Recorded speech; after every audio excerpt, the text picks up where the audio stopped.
சின்னஞ்சிறு பெண்களை, குழந்தைகளை கொன்றதை கூட கண்டிக்க மனமில்லாதவர் தான் ஜெயலலிதா. அப்படிப்பட்ட நிலையிலே தனித்து ஒரு அணி கட்ட வேண்டும் என்ற என் முயற்சிக்கு ஒத்துழைப்பு இல்லாமல் ஜெயலலிதாவுக்கு முட்டுக் கொடுக்க வேண்டும் என்று சொன்னபோது நான் தனித்து போட்டியிடுகிறேன் என்று அறிவித்து விட்டு வெளியே வந்தேன். மறுபடியும் தனித்தா என்று தோழர்கள் அதிர்ச்சி அடைந்தார்கள். 99 நின்றோம், நம்மை தோற்கடித்தார்கள். 2004 நின்றோம், நம்மை தோற்கடித்தார்கள். 2.25 லட்சம் வாக்குகள் வாங்கினோம் 99, நமக்கு மதிப்பு இல்லை. 2.5 லட்சம் வாக்குகள் வாங்கினோம் 2004, நமக்கு மதிப்பு இல்லை. இந்த 2009 தனித்து நின்றால் மறுபடியும் வெற்றி வாய்ப்பை இழக்க நேரிடும். தமிழ்நாட்டில் எவனும் தமிழ் தேசிய உணர்வுள்ளவன் திருமாவளவன் என்று ஓட்டு போட மாட்டான். பொன்னுசாமிக்காக 2004 போய் பிரச்சாரம் செய்த தமிழ் தேசியவாதிகள், திருமாவளவன் ஈழத்திற்காகவும் தமிழ் தேசியத்திற்காகவும் இங்கே தொடர்ந்து குரல் கொடுக்கக்கூடியவன், எனவே நான் திருமாவளவன் தொகுதியிலே திருமாவளவனுக்கு ஆதரவாக பிரச்சாரம் செய்வேன் என்று எந்த தமிழ் தேசியவாதியாவது வந்து உங்களுக்கு ஆதரவாக பிரச்சாரம் செய்தார்களா? நெடுமாறன் வந்தாரா? சுபவி வந்தாரா? தியாகு வந்தாரா? தமிழ் அறிஞர்கள் யாராவது வந்தார்களா? யாராவது ஒருவர் திருமாவளவன் ஈழத்திற்காகவும் தமிழ் இனத்திற்காகவும் தொடர்ந்து குரல் கொடுக்கக்கூடியவன், அவன் வெற்றி பெறட்டும், அவனுக்காக நாங்கள் ஆதரவு பிரச்சாரம் செய்கிறோம் என்று வந்தார்களா? பாமகவுக்கு பிரச்சாரம் செய்ய போனார்கள். ஒரு நாள் கூட ஈழத்தமிழர்களை பற்றி பேசாத பொன்னுசாமிக்கு ஓட்டு கேட்டார்கள். ஆனால் உங்களுக்கு எதிராக நின்றார்கள். நீங்கள் என்னவோ நினைத்துக் கொண்டிருக்கிறீர்கள், தமிழை பற்றி பேசுவதனால், தமிழ் தேசியத்தை பற்றி பேசுவதனால், ஈழ தமிழர்களை பற்றி பேசுவதனால் தமிழ்நாட்டு தமிழ் உணர்வாளர்கள் எல்லாம் உங்களுக்கு ஓட்டு போட்டு விடுவார்கள் என்று. தேர்தல் வருகிற போது எல்லாம் சாதியவாதிகளாக இருப்பார்களே தவிர யாரும் தேசியவாதிகளாக இருக்க மாட்டார்கள் என்று நான் சொல்லவில்லை, கட்சியின் முன்னணி தலைவர்கள் சொன்னார்கள், தோழர்கள் சொன்னார்கள். எனவே தனித்து போட்டி என்பதை மறுபடியும் மறுபரிசீலனை செய்யுங்கள். ஒன்று அதிமுக அணி, இல்லை என்றால் திமுக அணி, துணிந்து முடிவெடுங்கள் என்று சொன்னார்கள். அந்த நேரம்தான் அறிவாலயத்திலே திராவிட முன்னேற்ற கழக தலைவர் கலைஞர் அவர்கள் காங்கிரசின் அழுத்தத்தை எல்லாம் மீறி சொன்னார், விடுதலை சிறுத்தைகளுக்கும் எங்களுக்கும் கொள்கை அடிப்படையிலே உறவு இருக்கிறது. திருமாவளவன் வெளியேறிவிட்டதாக நாங்கள் நினைக்கவில்லை, எங்களோடு தான் இருக்கிறார் என்று சொன்னார். ஏன் தெரியுமா? அப்போது காங்கிரஸ் கட்சியை சார்ந்த இளங்கோவன் அவர்களும் தங்கபால் அவர்களும் வரிந்து கட்டிக்கொண்டு விடுதலை சிறுத்தைகளை வெளியேற்றுவதற்கு போராடி கொண்டிருந்தார்கள். வேலூர் ஞானசேகரன் தவமாய் தவமிருந்து பார்த்தார், சட்டசபையில் எல்லாம் பேசி பார்த்தார், திருமாவளவனை வெளியேற்று, திருமாவளவனை வெளியேற்று, திருமாவளவனை வெளியேற்று. அதையெல்லாம் மீறி கலைஞர் சொன்னார், எங்களுக்கும் விடுதலை சிறுத்தைகளுக்கும் 2006 கூட்டணி உறவு இருக்கிறது, சாதி ஒழிப்பு, பொது உடைமை அரசியல் போன்ற கொள்கைகளில் எங்களுக்கு உறவு இருக்கிறது, எனவே எங்களை விட்டு அவர்கள் வெளியேறியதாக நாங்கள் நினைக்கவில்லை, தொடர்கிறோம் என்று சொன்னார். அந்த அறிவிப்புக்கு பிறகுதான் நாம் தனித்து போட்டி இல்லை என்கிற முடிவை எடுத்தோம்.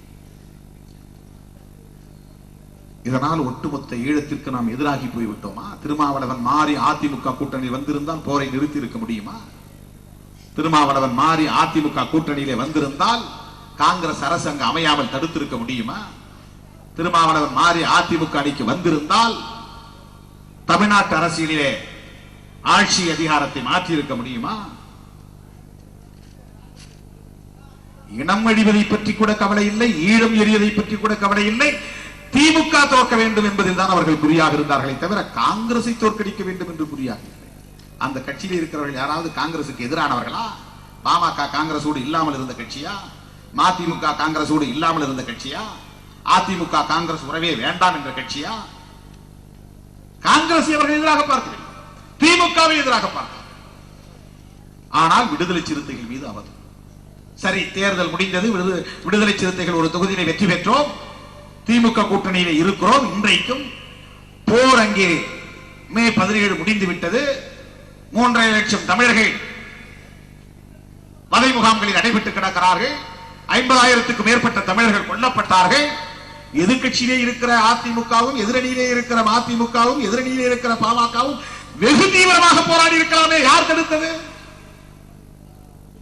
தேர்தலுக்கு பிறகு கொடநாடு போய் படுத்து புரட்டை விட்டவர் தான் 6 மாத காலம் புரட்டை விட்டார் ஜெயலலிதா.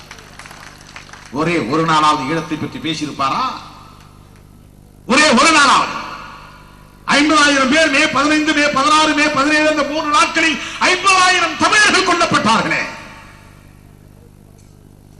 கொஞ்சமாவது நெஞ்சிலே ஈரம் இருந்திருந்தால் அதை கண்டித்து ஒரு அறிக்கை விட்டு இருக்க வேண்டாமா? அந்த அணியிலே இருந்த மதிமுகவோ பாமகவோ அடுத்து ஏதாவது வெகு தீவிரமான போராட்டங்களை முன்னெடுத்தார்களா? மறுபடியும் தமிழகம் அமைதியாயிருந்தது. அமைதியை கெடுத்த இயக்கம் விடுதலை சிறுத்தைகள் கட்சி. மறுபடியும் அந்த அமைதிக்கு எதிராக விடுதலை சிறுத்தைகள் எழும் தமிழ் ஈழம் என்கிற மாநாட்டை நடத்தினோம். ஆகஸ்ட் 17ஆம் தேதி திருமாவளவன் பிறந்த நாள் என்று கூட பார்க்காமல் எழும் தமிழ் ஈழம். இன்றைக்கு தமிழீழம் வீழ்ந்து போனதாக நீங்கள் கனவு காணலாம். ஆனால் மறுபடியும் எழுச்சி பெறும் எழும் தமிழ் ஈழம். இதை பிரகடனப்படுத்திய இயக்கம் விடுதலை சிறுத்தைகள் கட்சி. மாநாடு அறிவித்து நடத்தினோம். மாநாடு நடத்தினோம். தமிழ்நாட்டில் குறிப்பாக சென்னை மாநகர காவல்துறை என்ன செய்தது? ஒரே மணி நேரத்தில் சென்னை முழுக்க இருந்த விளம்பரங்களை எல்லாம் அளித்தது. 2000க்கும் மேற்பட்ட டிஜிட்டல் பேனர்களை எல்லாம் கிழித்தது. ஏன் என்று கேட்டால் திருமாவளவனும் பிரபாகரனும் இருப்பதை போல் படம் இருக்கிறது, அதனால் கிழித்தோம் என்றார்.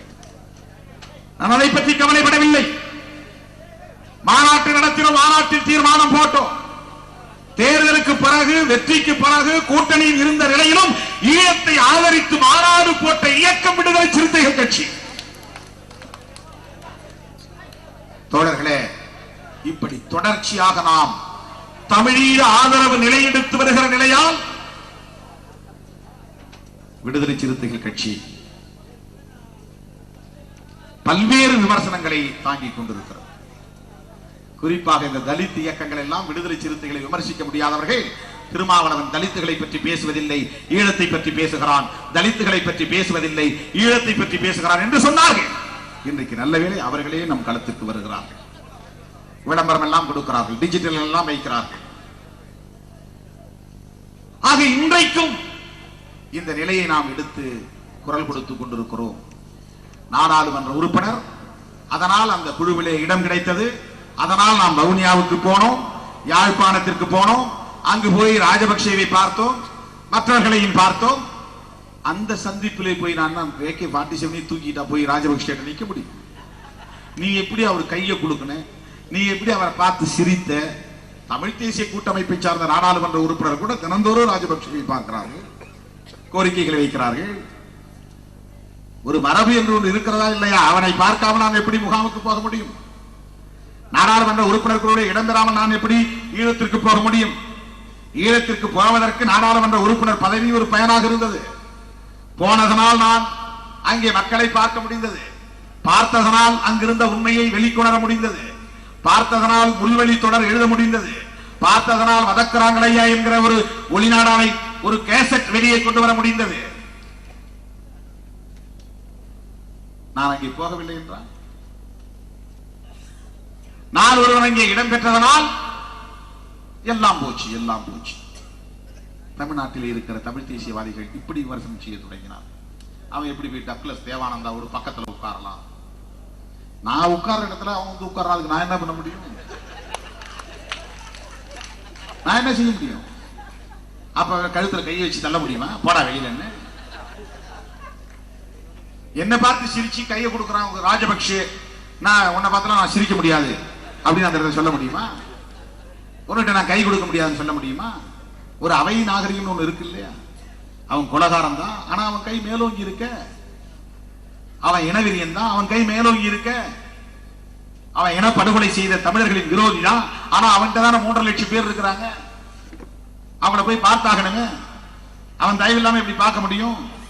சாதாரணமா சிறைச்சாலையில ஒருத்தர் இருக்கிறான் தம்பின்னா, நமக்கு பிடிக்காத சாதி வெறிய சிறை கண்காணிப்பாளராக இருந்தா கூட அவன்கிட்ட போய் நான் பர்மிஷன் வாங்கி தான் உள்ள போய் பார்க்க முடியும். அவன் சாதி வெறிய வந்து சூப்பரண்டா இருக்கிறான், அவனை நான் பார்க்க மாட்டேன். ஆனா நான் என் தம்பியை போய் உள்ள பார்ப்பேனா எப்படி பார்க்க முடியும்? அவன் அனுமதிச்சாதான் நான் உள்ள போய் பார்க்க முடியும். இந்த சாதாரண லாஜிக் கூட தெரியாம சில முண்டங்கள் திருமாவளவன் போய் ராஜபக்சேவை பார்க்கறான், சிரிக்கிறான் அப்படின்னு சொல்றான். அவன் என்ன சம்பந்தம் பேசவா போன? அத கூட ஒரு பத்திரிகாரன் எழுதுறான், ராஜபக்சே பொண்டாட்டி எனக்கு பொண்ணு பாக்குறான். நெட்ரிகன் ஒரு பத்திரிகை என்னென்ன எழுதுறான்னு பாரு. எனக்கு பொண்ணு பாக்குறதுக்கு ஆளே இல்ல, ராஜபக்சே பொண்டாட்டி அவன் பேரே எனக்கு தெரியாது, அவன் பத்திரிகையில போட்டிருக்கான், அட்டையில போட்டிருக்கான், திருமாவளவனுக்கு ராஜபக்சே மனைவி பெண் பார்க்கிறார். எப்படியெல்லாம் எழுதுகிறார்கள். நான் யார் அப்படிங்கிறது இங்க இருக்கிறவனுக்கு தெரியல, ராஜபக்சேவுக்கு தெரியும். அவன் சொல்றான், எல்லாம் பேசி முடிச்சுட்டு நாங்க வெளியே வரும்போது என் கையை பிடிச்சிட்டு சொல்றான், TR Balu bar, he is very close to Prabhakaran. உங்களுக்கு தெரியுமா, இவர் பிரபாகரனுக்கு ரொம்ப நெருக்கமான ஆளு. Luckily he is not there. He was not there.